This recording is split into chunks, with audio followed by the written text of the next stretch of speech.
Something I can see turning out of that black hole, two luminous discs. The eyes, it might be a face, might be almost but heavens, something wriggling out of the shadow like a gray snake. Now it's another one, and another one, and another one. They look like tentacles to me. Oh, yeah, I can see the thing's body now. It's large as a bear. It glistens like wet leather, but that face, ladies and gentlemen, it's indescribable. I can hardly force myself to keep looking at it. It's so awful. The eyes are black, and they gleam like a serpent. The mouth is kind of V-shaped with saliva dripping from its rimless lips that seem to quiver and pulsate.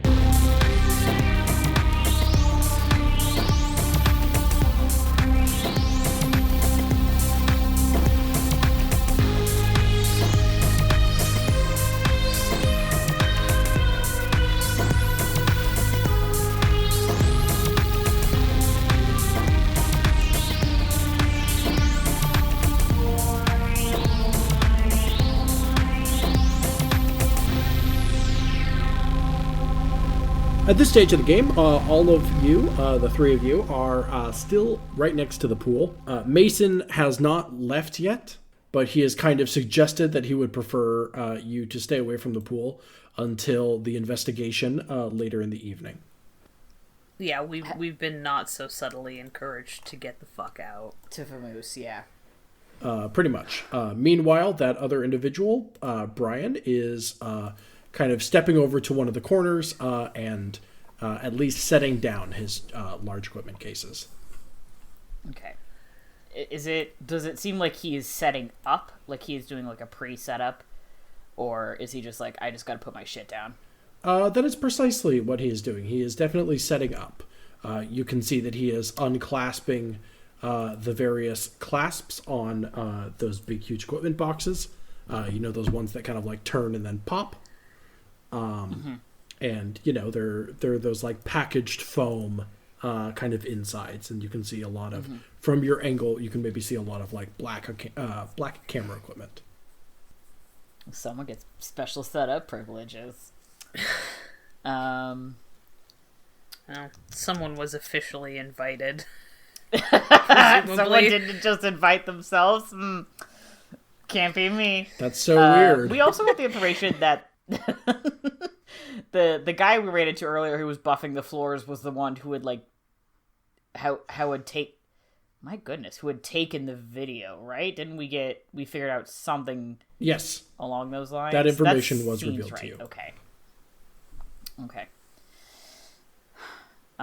So we have a couple options. All of them involve leaving this place, I think. So yeah, we should probably. So we will politely make our exit.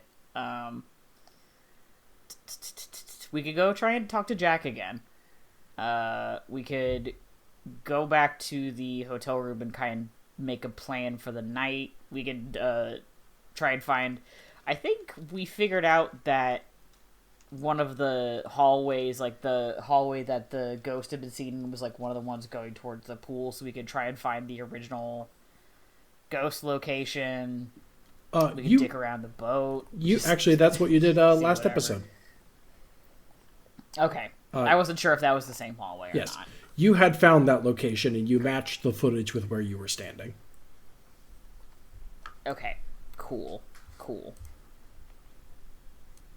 What was the name of the guy who we tried to fake ourselves? The concierge? He wasn't a bellhop. The concierge. What was his name again? Tom or Thomas? Just thinking about him. Oh, okay. Do not forget him. I mean, yeah, we can go talk to him, I guess. I don't know. No, we don't. Okay, we will not go talk to him. Or I could go talk to him. We were very dishonest to him, so maybe I we don't want to see him. Saint was, as he is at all points in time, scrupulously honest. Honest to a fault is one of my stunts. I get bonuses for not lying. I, however, get bonuses for lying. Yeah, and that's why we make such a good team. And I get bonuses for not knowing what the fuck is going on. You get bonuses for going with the flow. I assume. I get bonuses for making the flow. A family can really be someone who can only tell the truth, someone who can only lie, and someone who doesn't really know what's going on. It's like big that butts logic and I puzzle. cannot lie. My brother likes big butts and cannot tell the truth. And I'm the brother with the big butt. Yeah, and then this is our lesbian who has a big butt. You can ask us one question each. Just an absolutely dump truck ass. Oh my god. Oh, delightful. This is a horror podcast. What?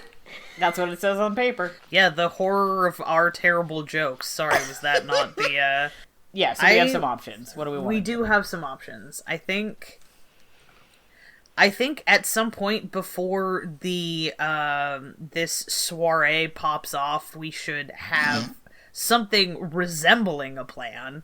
Yeah, maybe. I don't have a whole lot of faith in our ability to, like, you know, stick to it, but we should Improvise. at least, like, go through the motions of having a plan.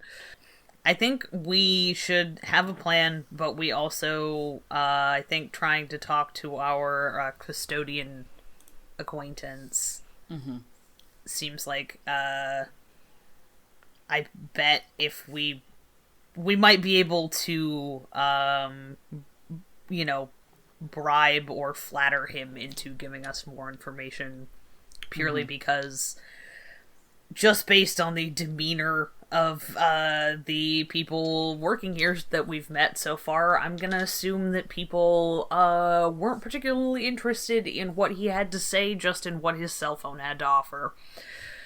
Right. So maybe a He little... seemed to like us pretty alright also. Yeah, I think Saint sort of, you know, mano-a-mano thing going on was a good rapport building tool. I don't remember how Alistair fucking talks. I will say... I've just gone... I've lost it. I will say, purely as a reminder, that the ship historian asked that you not speak with him. Because he was not a... The ship historian can get fucked. Sure. Yeah, the ship historian can eat my ass. Anyway. Purely that it was suggested that he was not... he didn't want to talk to the press, or perhaps they did not want him to talk to the press, because he's a wage employee and he's not trained in that kind of stuff. I'm not saying you can't talk to him. I'm just reminding you that Mason said not to. Just not in an official capacity. Yeah. You know? Well, shockingly enough, Mason is not the boss of me unless he secretly is. I wouldn't actually know. That's true. But you know, who's to say that, you know, three friends don't go and talk to another friend A fourth friend. who just happens to be working here, you know?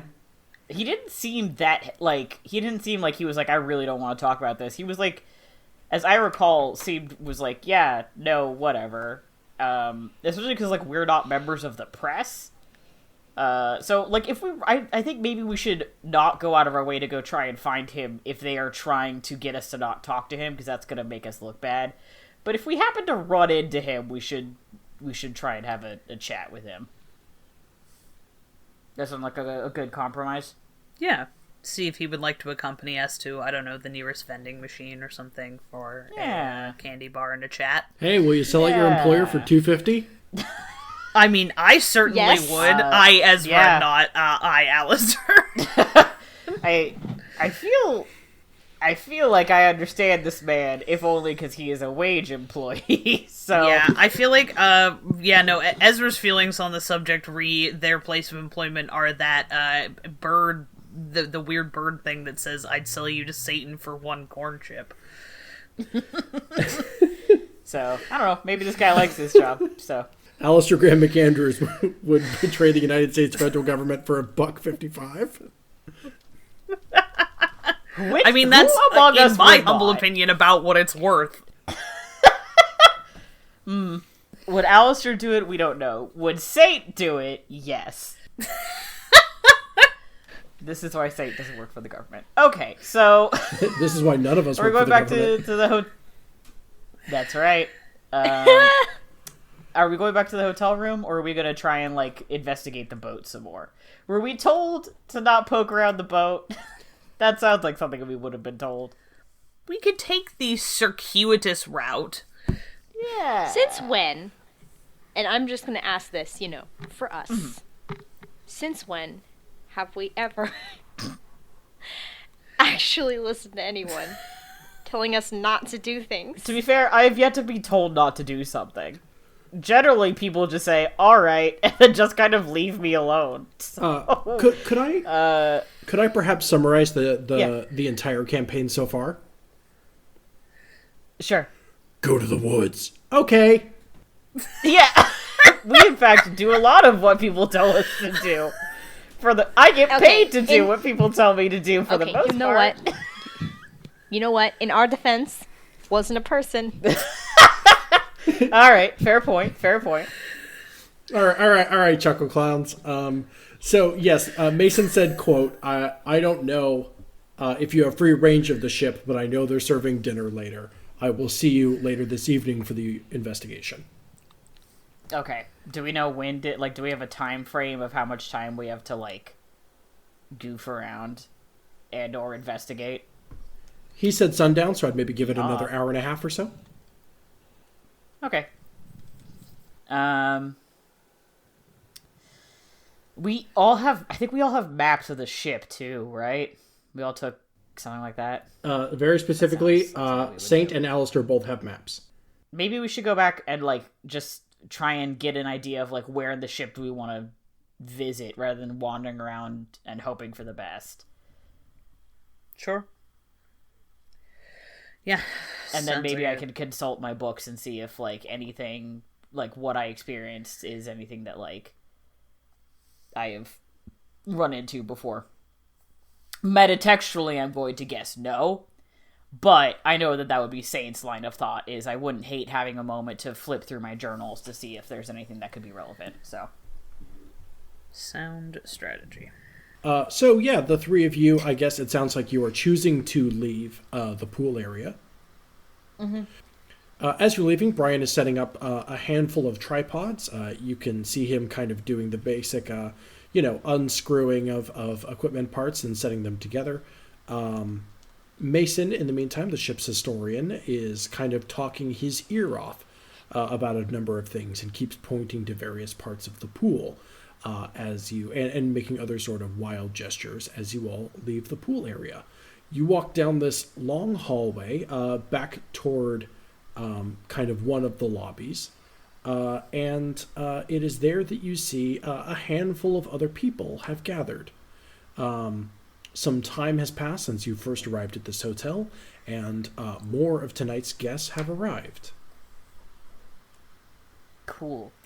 Can I roll contacts to see if I recognize any of them? You certainly may. Or rapport? Contacts makes more sense, I think. But Contacts would in this my case. rapport stat is better. Mm. Okay. Alright. The tragedy of character choice. Yeah. That's just a +1. I rolled 2 pluses and 2 negatives, and my contacts is a +1, so. No, you do not recognize That's anyone. just a 1. Alright, fair enough. I didn't think I would, but... Okay. Are they just kind of, like, milling around, like, socializing? Are they, like... They look like they're all doing something? Socializing doesn't really seem to be the thing that these people are doing. It's a couple, a man and a woman, who don't appear to be talking to each other, mostly because it seems that they have arrived with each other. They are just kind of standing around, maybe kind of roaming a little bit. They are mostly on their phones. Talking or texting? Well, texting. It looks like texting. Okay.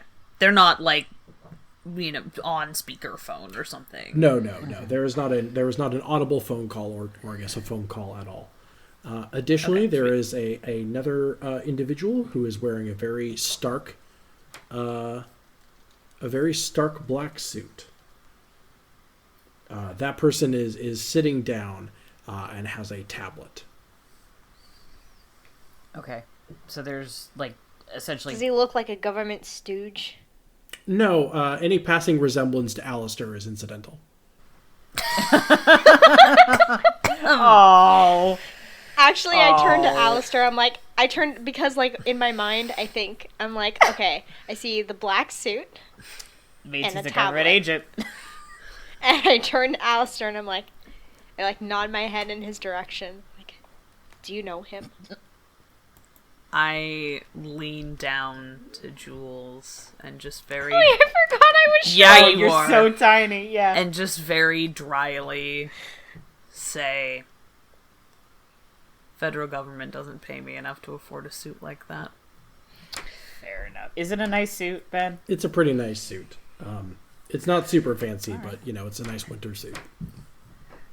Alistair's wearing, like, a polo shirt, I think, for this. That's true. He's yeah. deaf because he's pretending to work for the fucking Port Authority. Yeah. Like, he's deaf wearing a polo shirt and He was wearing khaki a polo slacks. last time, I think.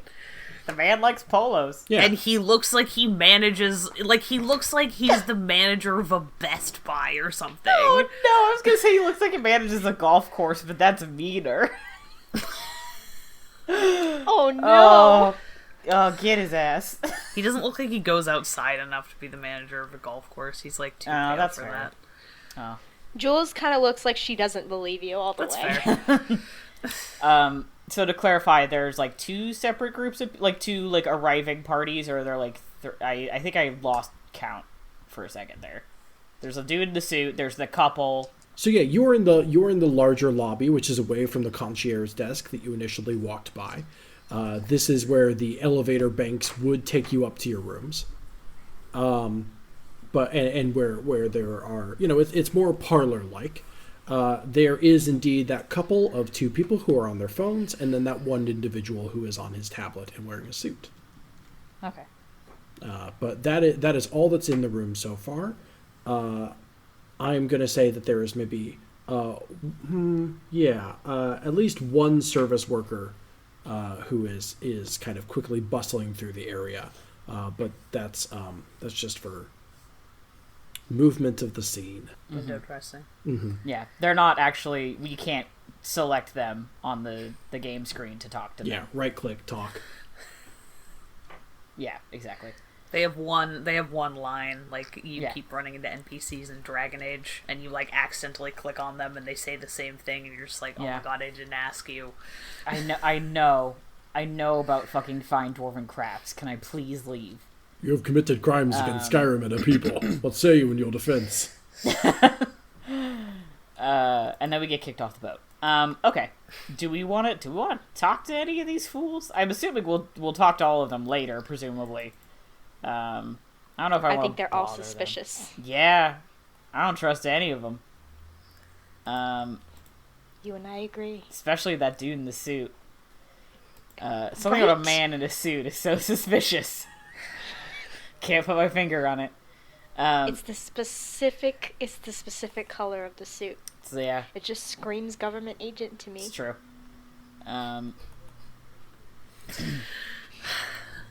We say standing next to a government agent who's wearing a polo, like a yellow polo. Not yellow. This guy manages the Best Buy. It's Oh, fine. that's right. He's It's wearing fine. khakis. He's not It's wearing a yellow navy. polo. It's navy. Yeah, we're sitting next to a government agent who's wearing a navy polo, and we're like, "Oh, black suits. Can't trust him." It's just Saint and Jules like standing next to each other, get like needle eyes at the They have watched at the guy in the too suit. many sci-fi movies. Well, Jules hasn't seen a movie in like 15 years, but yeah. No, so it Saint's sounds like seen just too thinks many they're all sci-fi like that. films, and Yeah. Jules just lives in a sci-fi film. yes, true. It's true. Yeah, so it sounds like we're not going to talk to any of these folks unless they talk to us first. Yeah, we're just gonna scoot on by, or do we want to strike up any conversations? No, cool people don't talk first. Yeah, that's true. They don't look at explosions, and they don't talk to strangers. That's what my mom taught Yeah. me. Anyway, My mom said I was cool. yeah, she was right. Cool.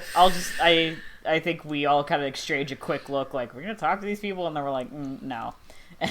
We just Ben, you like how you set up a room full of NPCs and we were like, we're not going to talk to any of them. Premise rejected. I don't want to make conversation. Okay, John Mulaney. I know, I was like, I'm sorry, I just briefly was possessed by John Mulaney. John, are you there? Hey, We'd like to if speak you're to gonna you. get possessed by anyone. Yeah, there are worse, I guess. Yeah, cool. I will, Sorry, Ben. Cool. Then I think we will just kind of glide past them to the elevator banks and hit floor 6 or whatever. All right. Or the up button, because you don't actually choose a floor until you go, I know what elevators are like. I've been inside one. Now, to be fair, it's been a while. Frantically Googling elevators. How does a fucking elevator work? How many buttons average Goes in your elevator? search history. Goes in your search history right next to hospital layout. Hospitals. What do hospitals look like? So, we're going up the elevator. We have arrived. I'm just going to skip ahead and assume that we arrive at our room safely, unless we don't, in which case Ben will interrupt me. Sure. And it's not, so... You go up the elevator. It is the same slightly bumpy ride as before, and you step out onto that kind of... onto that little landing. The floors are freshly buffed, and there is no sign of the floor attendant who you met earlier. Jack is not present. You walk down those long hallways and show up at your hotel room, room 690. The door was indeed locked, as Maddie made a point of mentioning that the door was locked. So you just proceed into your room. Just in case the ghosts try to unlock it. Or a person. I'm not putting anything past anyone at this moment in time. Probably smart. Yeah, I don't trust any of these so-called exorcists or ghost hunters or whatever Saint had a voice at one point. It was just deeper. Yeah, I think it was a little like this and maybe like a little raspier.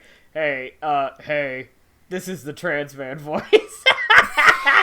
I was like, Petrus? Hey, it's me, Petrus. From Legends of Laia. This is a special crossover episode.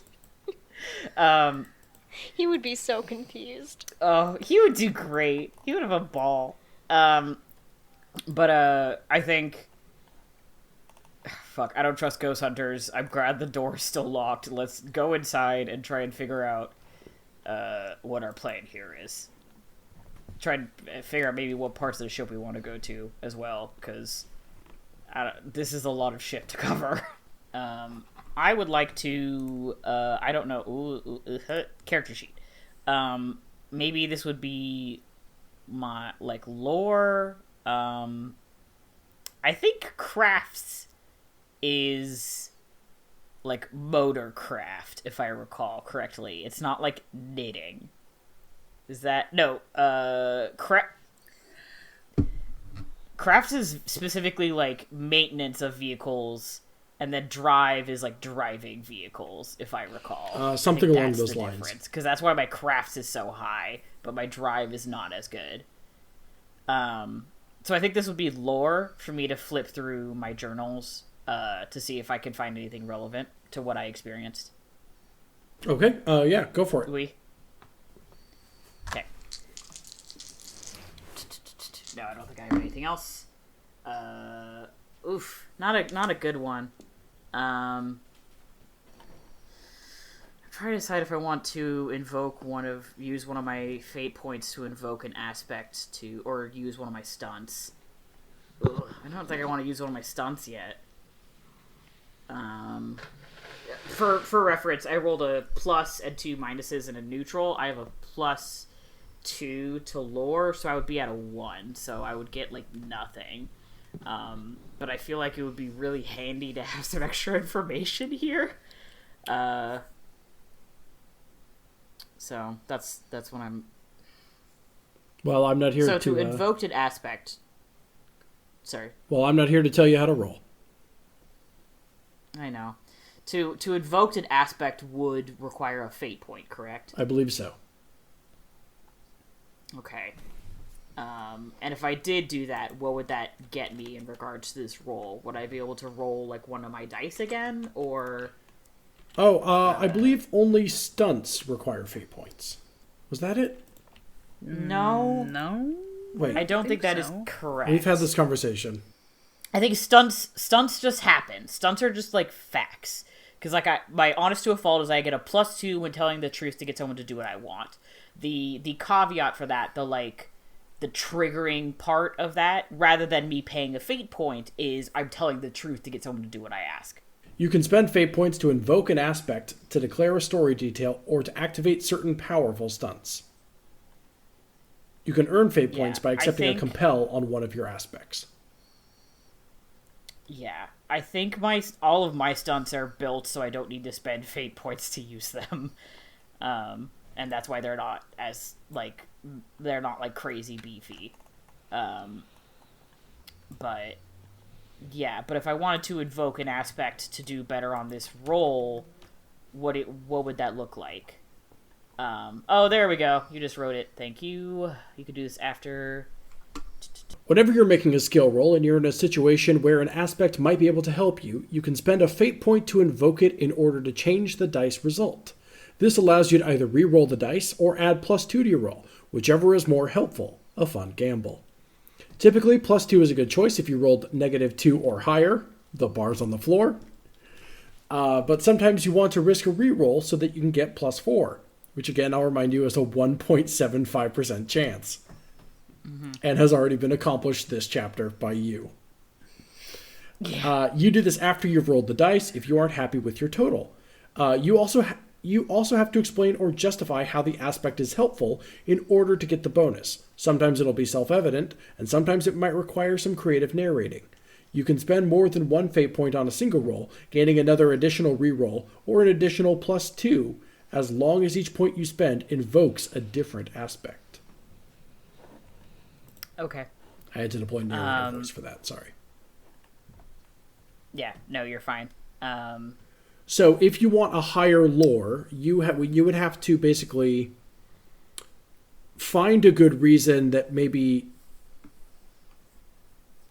would allow you to extract more information from this book in a way that isn't just plainly... I don't know. You have to search for some deeper truth within this book, maybe. I'm not sure. Frankly, of all skills, reading seems the most, like, resolute. I don't know how to read better, or else I would have gotten more than B's in college. I think for me, I have one of my aspects is Veteran of the Damned. Oh, that rules. Which I am interpreting... Yeah, I was pretty proud of that one. But I think that my interpretation of that is I'm combining... my like stuff I've written down with my like mental recollection of past experiences, and I'm combining the two. I'm like coming through both of them at the same time, using the books to trigger my mental memory, to try and find something useful. All right, there we go. Personal interpretation based on prior experience. Yeah, exactly. So I think. I will have spent 2 of my fate points to do that, but I think having that extra information is something that I'm going to be glad I had. So I would like to do that and add a +2, so I end up with a 3. I don't think a reroll is worth it. I think I would rather get the bonus. Sure. So are you... Yeah, you're drawing from past experiences. Would you like to do that by invoking a story detail or providing me some context about your personal background that would, a specific moment maybe, that would allow you to extract more information from what you've been reading and what you've experienced tonight? Sure, as in like how, like what a time in which I would have experienced something similar to this? Is that what you're asking? Yeah, something similar to this, like, maybe. Sure. Well, let's see. What you experienced down there, you didn't really see a ghost. You didn't encounter a ghost. But you did experience, like, weird environmental quirks around a ghost. in this case, coldness and pressure, and the sound. So in absence of an actual entity, perhaps you've encountered something like that in the past, that would illuminate you to a new interpretation of your notes, or a section of your notes that you haven't spoken aloud yet. Sure. I mean, I have not clarified most of my notes, to be fair. I've left a lot of it intentionally blank, in terms of... For moments like this? Podcast-wise. Yes. Yes, exactly. And so I think... I feel a little bit like I'm in an interview, because they always ask you about it. Tell me about a time. Tell me about a time you saw a ghost. But I think... Yeah, tell me about the time you fought a ghost. I think that in this situation, in terms of a very vague sense, I think a lot of hauntings, as Saint has experienced them, by the time he gets called in, they have progressed well past the point of just physical sensation, physical or auditory sensation, into manifestation. But I think, like, if I'm going to go all the way back, I think one of his, like, very early, when he just started being an exorcist, is he was hunting them out on his own, and so he was following almost entirely rumors, and, like, ended up basically at, like, I'm entirely spitballing this, at the, like, at a friend's house, who was like, yeah, haha, my house has always been haunted, you know, I always, like, hear weird stuff in the middle of the night or whatever, and followed that hunch, even though there had not yet been a physical manifestation, and ended up discovering that the house, in fact, was, like, haunted by someone who had passed away there, like, 50 years ago, and, like, had yet to lash out, but was on the brink of doing so. So I think that was an early experience of sussing out, like, these are, like, minor signs of a ghost that can lead into something greater. Does that kind of track with what you were asking? That absolutely tracks. And I think from that experience you would know that it's not like an individual instantly dies and a ghost appears right where they were standing. You know that, not like in Star Wars... but you know that there, you just said, like 50 years had passed. You know that sometimes it can take a long time for a spirit to manifest at the place of tragedy. And that, like, those environmental signs are perhaps a sign of a specter increasing in power seems to be the wrong word, but I think you know what I'm getting at. Prominence in the area? Yeah. It is... It's a ghost with a reputation. I think Saint puts it in probably a romantic way, in that he says that a ghost is waking up. Ooh. In that it is gaining a greater consciousness, to the point where later it may be able to physically manifest. And of course, you know that Mason mentioned earlier that he had seen a slightly more physical manifestation at different points. So I think you can surmise that this is a ghost on the rise. And that perhaps... I know. Stumbled into it. It's all improv, folks. All of tabletop is improv. Do you think I have notes for tonight? I don't. I do. I actually have plenty of notes. I'm sorry. I'm sorry for lying to everyone just now when I said I didn't have notes. I can't believe this. So you're starting to kind of figure that regardless of what they have down there, whatever weird horizontal blur of light or whatever weird shapes or sounds they might be experiencing, they might have something completely different on their hands in a year's time or maybe even a few weeks. Ghost acceleration is hard to measure, you understand. Mm-hmm. And it depends on the ghost, so. But whatever's happening, if they're just now noticing these sort of effects, some sort of period of transition is happening there. Mm-hmm. Which could mean a lot of things. Could mean a lot of things. And it doesn't give us a great timeline for when possibly something happened here that would have manifested something. Okay, No. I will convey all of this to my compatriots. I hope that was worth the fate point. Including the end. Yeah, actually. If only for the fact that it helped me suss out, like, how I wanted to think about this ghost. Because I was feeling a little lost, and I was like, I don't even know how to begin approaching this. So that was worth it, if only for the, like, it is something is changing here for some reason.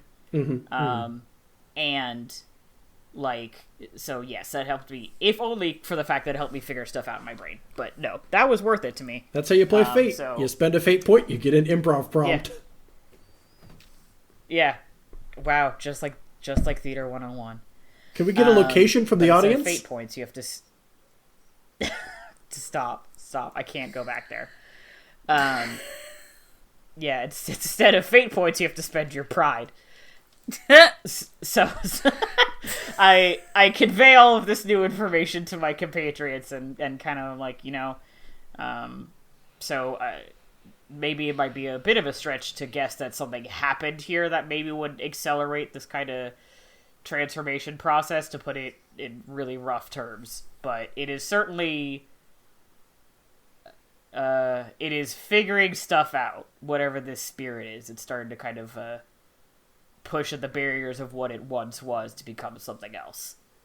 Which could mean that maybe it's a little volatile, or could be totally nothing.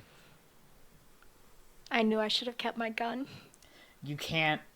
I don't think you would have been able to shoot a ghost. I don't know how many times I have to say that. I do love that it's gone from you can't shoot a ghost to I don't think you'd be able to shoot a ghost because it's Jules. Yeah, it's Jules specifically. You or I would not be able to shoot a ghost, but Jules might be able to through force of will and belief. Wouldn't be the first time. Yeah. But, that being said, I'm glad you didn't bring a gun onto this ship, because I think that would have made us look bad. Same. Worse. We look fine. Anyway, so that's kind of what I got, just off the dome. So, is there usually some sort of inciting incident for the ghost to, start buffering? Ezra.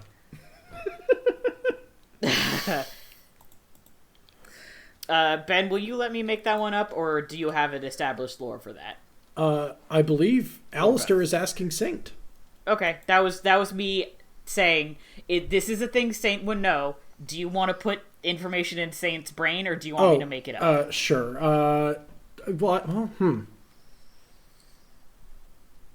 Because I don't know if that affects what you are currently doing with this mystery. That's why I asked. Yeah, your question was, your question was, is anything specifically inciting this? Yeah, when a ghost starts to wake up, as Saint so poetically put it, is it usually because an alarm clock went off, or is it a natural circadian rhythm thing? Sure. To continue the metaphor. Sure.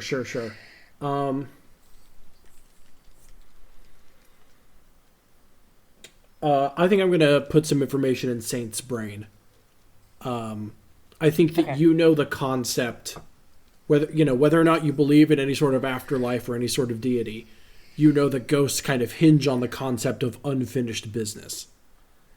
And that if after their death, in some way that unfinished business starts to manifest differently, that could trigger something. Perhaps a descendant of that ghost does something, or something changes about the location that person died in. Something like that. Okay. Put the idol back on the altar. Goalpost shifts in some. Yeah, the goalpost shifts in some kind of way. Yeah. Okay. Yeah. Then that is what I will say. Basically, is a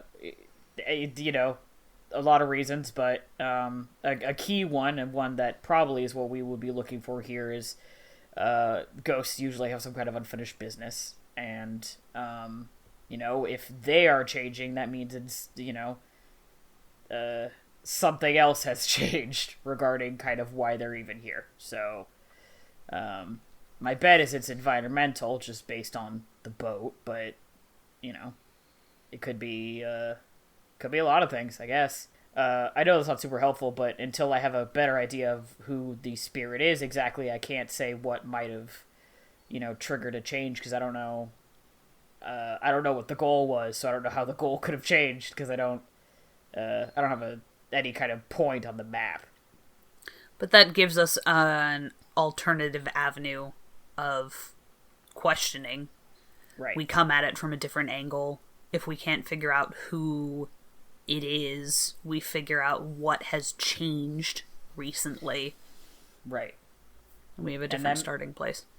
Right. And that could be, has anyone new joined the staff recently, too? That could be things that maybe would not have occurred to other people.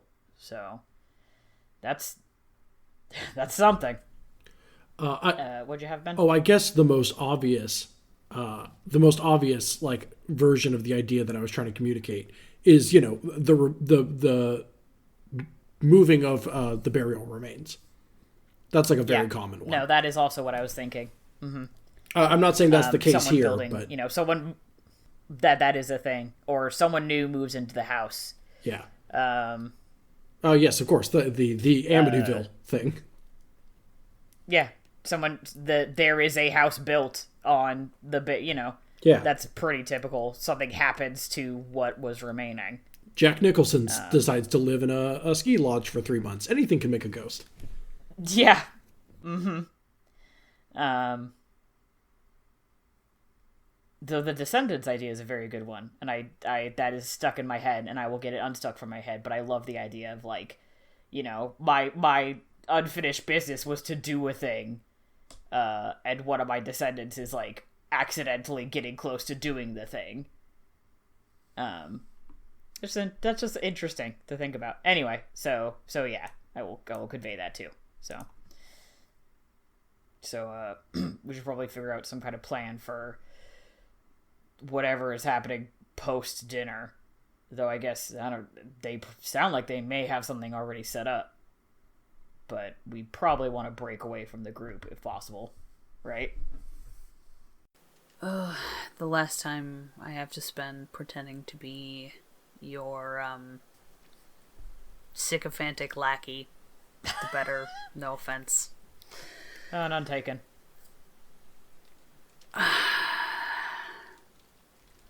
Wonder if Jules and I could get away with not going to dinner. You're really gonna make me go to dinner alone with a bunch of... No, that is probably not an awful idea, especially because that guy you lied to get in here is probably gonna be there, so... And, you know, you didn't want to strain their hospitality by showing up at the last minute and begging an invitation for your assistance. Right. I'll be fine. Not the first dinner just of Oreos that I've had. I mean, if food is a concern, I can and will absolutely steal food. I will sneak food away. I think the bigger concern is getting you guys away from that table so you can go check out other stuff, maybe. I mean, I would imagine it would be as simple as we don't show up. We don't go. When the dinner gong goes off. Right. Yeah, I think... Sorry, that may not have been clear that I was in agreement of, like, yeah, I think that's a good idea. Yeah. All right. Not to throw you to the wolves or anything, but... You go and,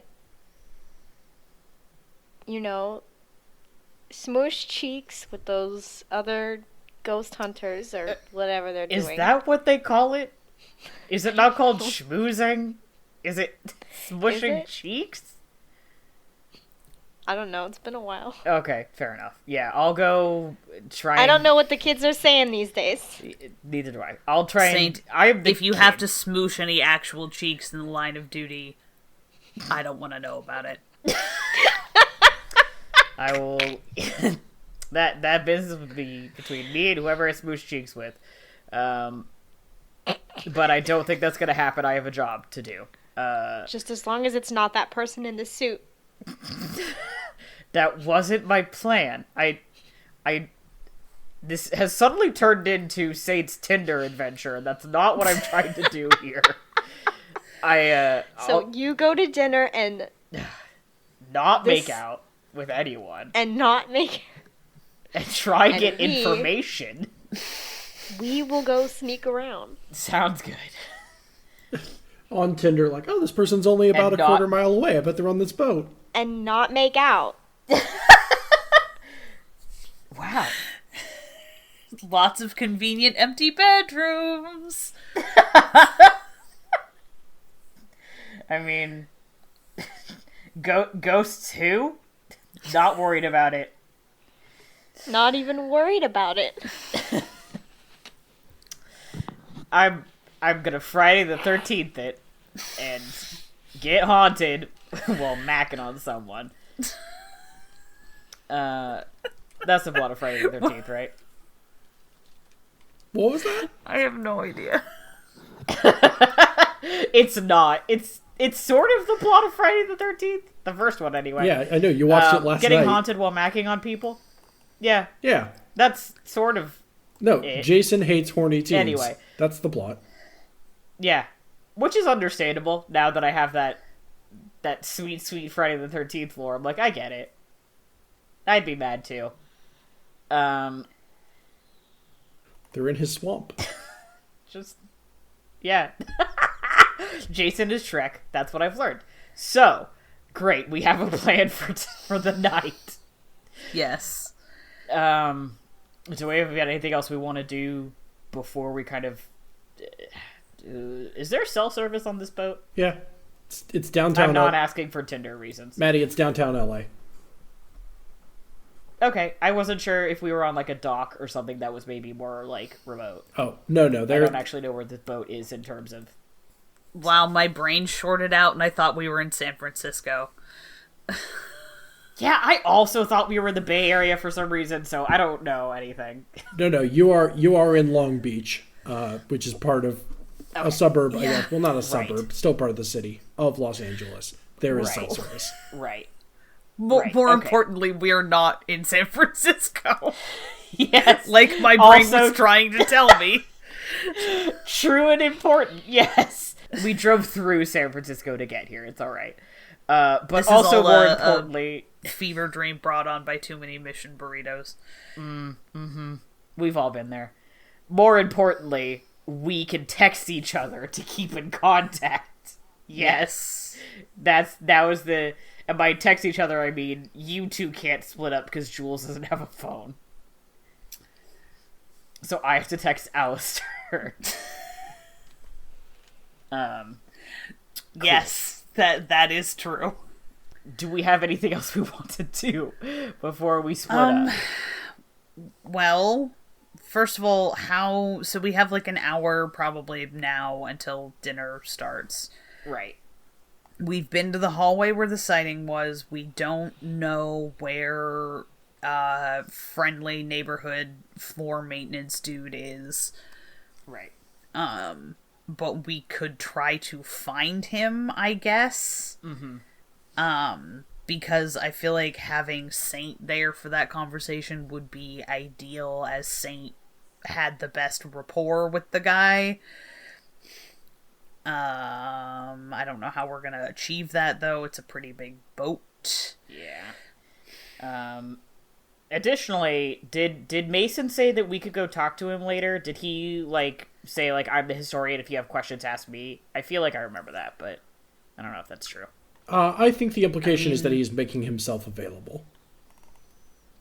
Okay, maybe we could go talk to him also. I'm going to say that as the lot of you are discussing this, I'm going to say that there is a phone call in the hotel room from the bedside phone. I pick up the phone because it's my room. Hello? You immediately hear the kind of grave tone of Thomas, the concierge who you spoke with earlier. Did you give your real name, Maddie? Or Saint, rather? Yeah, because he does not lie. That's true. He's not a dude who lies. Mr. Garcia, was it? Garcia Flores, but yes. My apologies. I'm afraid that earlier today you caught me a little bit off guard. I provided you with your room, and I am realizing, upon a closer inspection of our logs, that your room has not been cleaned in a while, and I apologize for that. Oh, I noticed, but it really is not in that bad of a shape. It was not a bother at all. I have certainly stayed in worse rooms, I can tell you that. It's fine. Well, the Queen Mary is, of course, known for its excellence, so I will send someone up shortly to give the room a once-over. My apologies. More pressingly, I have not informed you of many of the details of this evening. There is a reception to be held in our ship's aft dining room that I would like to cordially invite you to. Oh, excellent. Yeah, I think I had briefly heard about it as I was walking around the ship. From Mason, I ran into him briefly. But that's good to know exactly where it's going to take place. I didn't manage to catch that. Yes, Mason, our ship's historian, a jovial fellow. I'm glad to hear that you have got acquainted. Yes, it seems I intend to at some point. Hopefully I might catch him later to try and get some more information about the history of the boat itself. That seems like that might be useful, but... Well, he has a presentation that I know he is presenting later this evening after the dinner. I'm sure you'll have a chance to ask your questions there. And once again, I offer my apologies. I neglected to inform you of, well, the core of tonight's events. That is, I appreciate it, but you're completely fine. I did kind of barge in last minute, which was kind of rude of me myself, so, I figure we're even at this point. However alarmed we were in the moment, the ship is expecting you now. And with that, the phone hangs up. What a terrifying turn of phrase. Okay.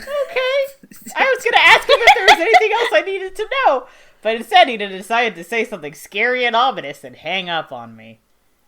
That's cool. I'm going to turn to the other two and be like, he just said the ship is expecting me, and that is the scariest thing I've ever heard a concierge say. Additionally, he's sending somebody up to clean the room, so you guys, we should probably skedoodle so you don't get caught. Also, I guess there's dinner and a presentation. We knew about the dinner already, but there's a presentation, which hopefully we'll get some information about hauntings, which is cool. But most urgently, in the we should get you meantime, guys out of here. We should skedoodle. Yeah. Yes. All right. I'm the youngest person here. You can trust me to be up on the lingo. What you've been listening to was Parasites, a glimpse into a world unknown. It was an actual play horror adventure told to you through the Fate system. Our players were Ezra Kay as Eyes on the Ground agent Alistair McAndrews, Matty Trumbo Gomes as capable young man St. Garcia Flores, and Nikki Boylan as Monster in the Woods Jules Ortiz. As for myself, I was your game master and disembodied voice, Ben Hamlin. I also produced this show, just for you. Our theme song was by the incorporeal Johnny Ronaldo, and our logo was created by the haunted visage of Tara Bossart. The show is brought to you by Infinity Break, where we're telling stories our own way. You can follow us on social media at Infinity Break 23, and check out our website and all our other tabletop shows, alive and dead, at infinitybreak.net. We appreciate your listening to this program. If you'd like to help the show succeed, there are a good many ways to do that. You can help spread the word about this show on social media or by simple word of mouth. We have a Patreon at patreon.com/infinitybreak, where you can start donating to Infinity Break for as little as $1 a month. We appreciate your support and promise a good deal of behind-the-scenes audio. And finally, if you listen through Apple Podcasts, don't forget to leave a review. Reviews help us rise in the podcasting charts and help more people stumble across our show like a body in the woods. That's all for now. Let parascience drift into the back of your mind and let the Queen Mary rock you to sleep across the dark waters on which it rests. We'll be back in 2 weeks.